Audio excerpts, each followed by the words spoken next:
Hey everyone, today I thought it would be cool to go over a trick I've been playing around with a bit recently by jumping over into After Effects and showing you how to use your audio to animate your content.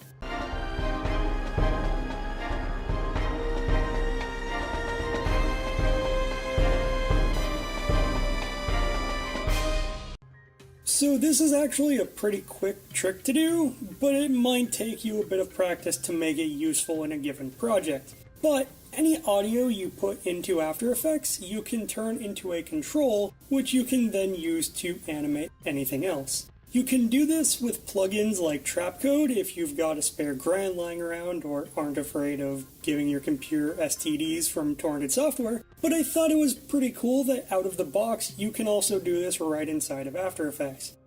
To make your audio into a controller, all you need to do is right-click on your audio layer. In the menu that shows up, go into the Keyframe Assistant submenu, and on the very top, you should see Convert Audio to Keyframes. This will make a new layer show up named Audio Amplitude.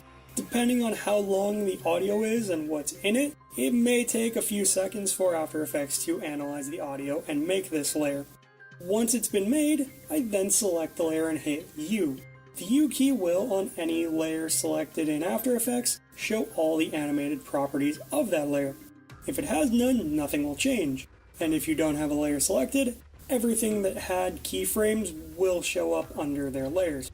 The audio amplitude layer is a null layer, meaning it has no actual content inside of it. But what it does have is 3 animated elements for the right, left, and both channels. These channels that have been made are animated numbers set to the volume at any given time, coming from your left speaker, right speaker, and both combined. So what can you do with this? First, we will need another layer. This can be a graphic, footage, comp, or anything else. For simplicity's sake, I'll stick to the tried and true shape layer. With whatever content you're using, you can then unroll the layer, and under that, you'll see your transform properties, such as position, rotation, opacity, etc. Here's where our animation comes in. On whichever property you want to be animated with your audio, hover over the stopwatch in your Layers panel and hold down Option or Alt before clicking it. This will make the percent next to your stopwatch turn red and will bring up 4 symbols under that.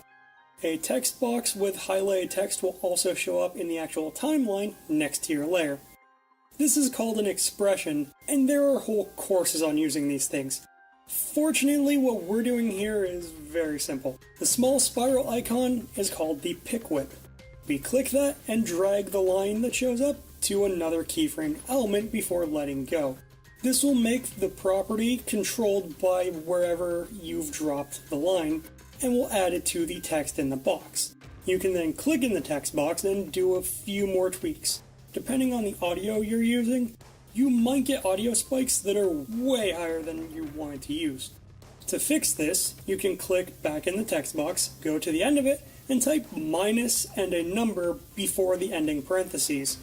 This number will then get subtracted from the audio amplitude. So say your audio jumps up to 60 at some point, which makes your shape layer go massive.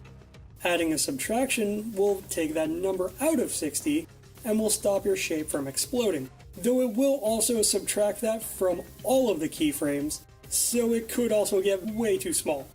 My solution to this is splitting an animated layer, either by going under the edit menu at the top of AE or typing Command-Shift-D on a Mac or Control-Shift-D on a PC. Then add these subtractions to whichever layers match spikes in the audio while leaving the rest unchanged.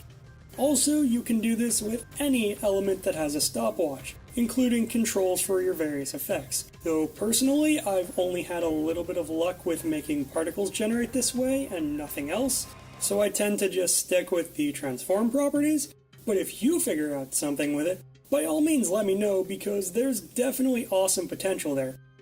As a last point, and to demonstrate one way I've found to use this, here is an exceedingly simple cartoon character I've made with shape layers.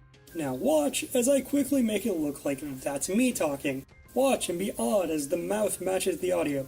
To do this, I just unchained the scale for my mouth sublayer, linked it to both channels of the audio you're hearing right now, and added a slight subtraction so it never broke off the character's face.